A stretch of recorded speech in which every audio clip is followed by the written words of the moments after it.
Hello everyone. I wanted to upload this video yesterday on Halloween night, but work got in the way. I got off work later than I wanted, and the cold weather and rain, it kicked my butt. So I had to prepare for all the trick-or-treaters and didn't get around to recording this. But I wanted to share to you guys my story of my Halloween one-shot this year. So every year I run a Halloween one shot. Last year I actually ran two, and I was actually very happy because I started running something other than Paizo or Dungeons and Dragons. This year I planned out a one shot for some friends way in advance, and I asked them all to come. They didn't know what it was, except for one person. Unfortunately, they couldn't make it. But we ended up running actual monsters. Now, I ran that last year, but I wanted to run it with a spin. So, one thing with this group of friends, they're not big horror fans. But there is one horror movie I have shown them because I'm a horror buff. And this horror movie we all love. And that would be Killer Clowns from Outer Space. So, to give you guys an idea of how much work I put into this, I made them custom character sheets. I got like the clowns in the background. I know it's very noisy and bright and all that, but I did that just for a one shot. I wanted to get into the theme of it.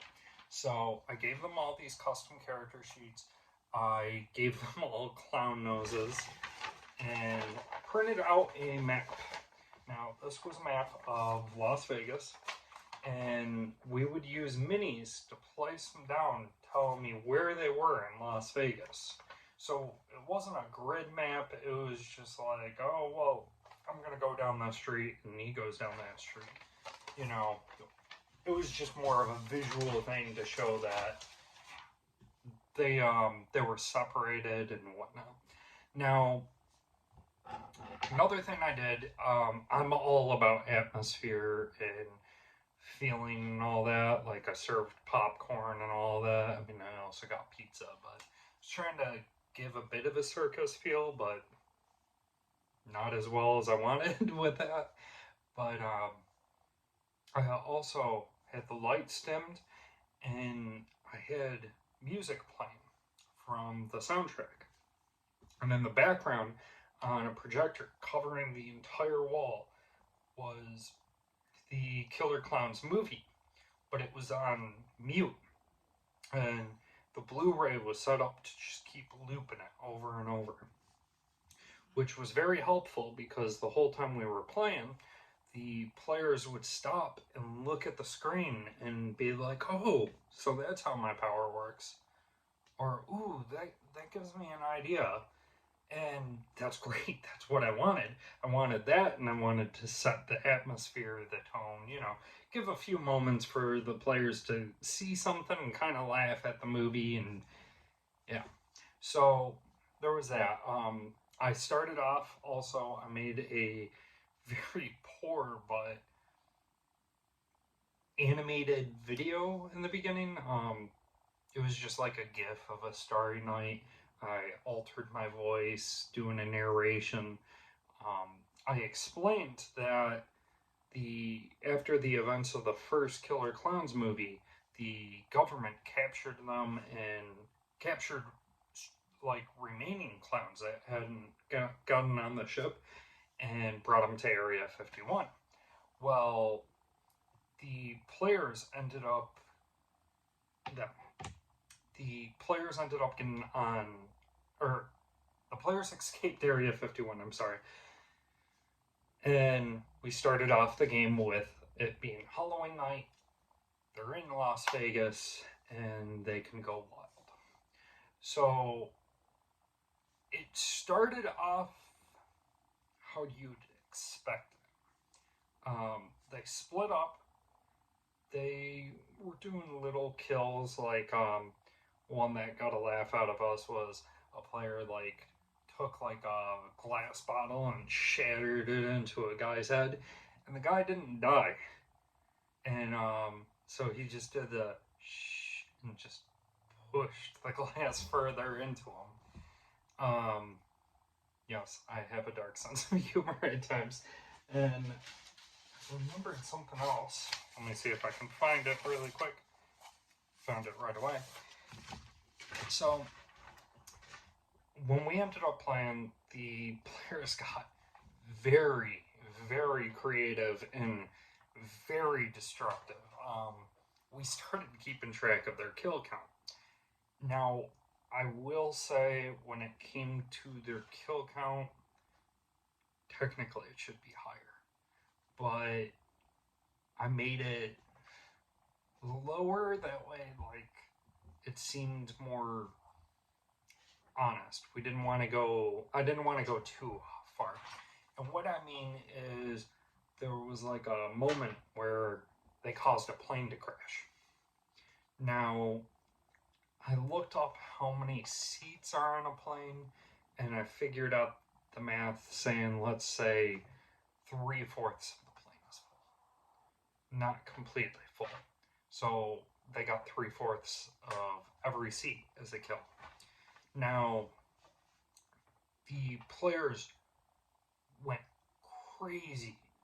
They went from getting single little kills to massive kills. They got to the point where they destroyed one of the hotels and had it collapse.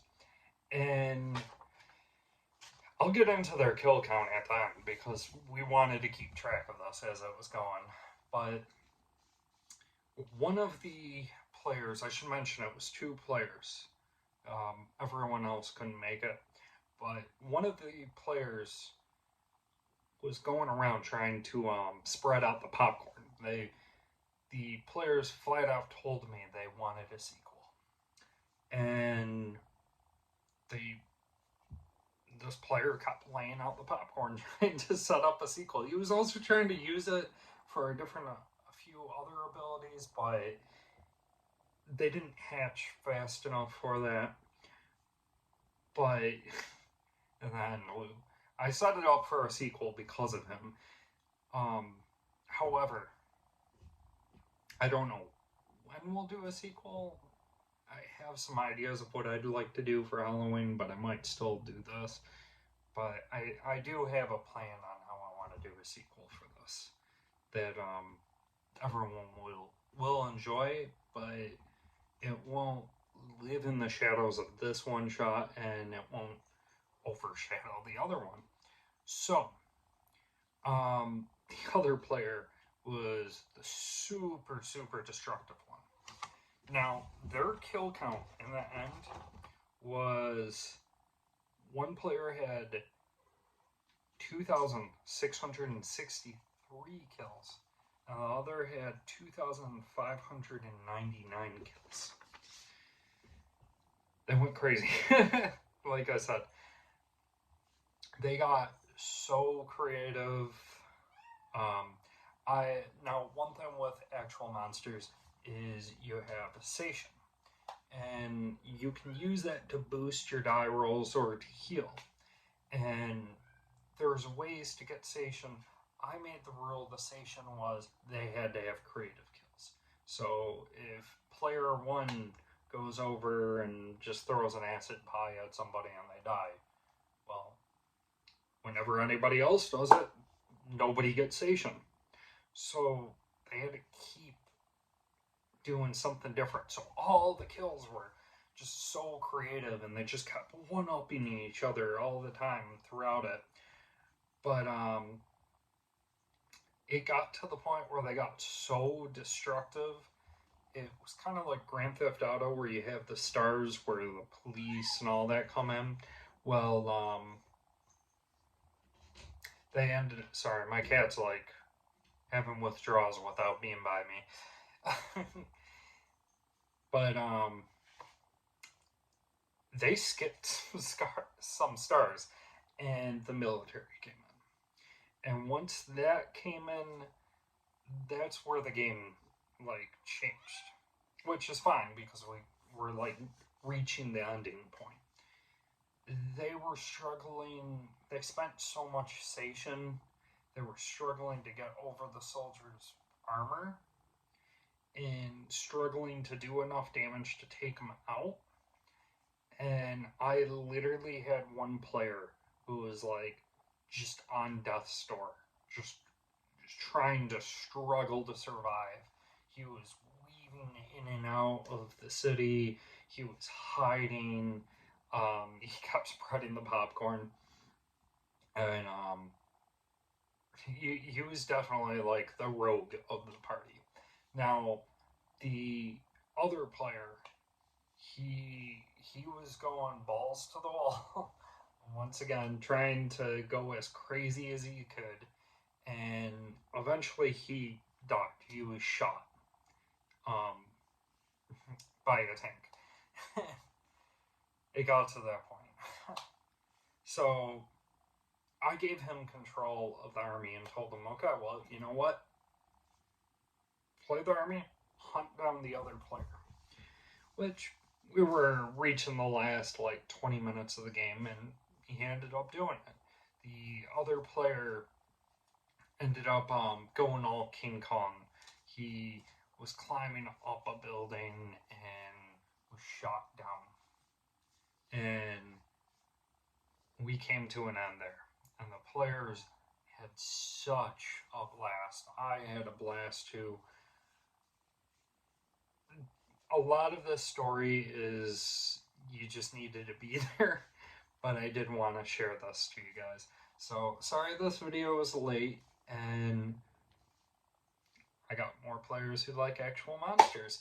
And I know that one of them, I'm not sure if both, watch these videos. So if you're watching this, hello.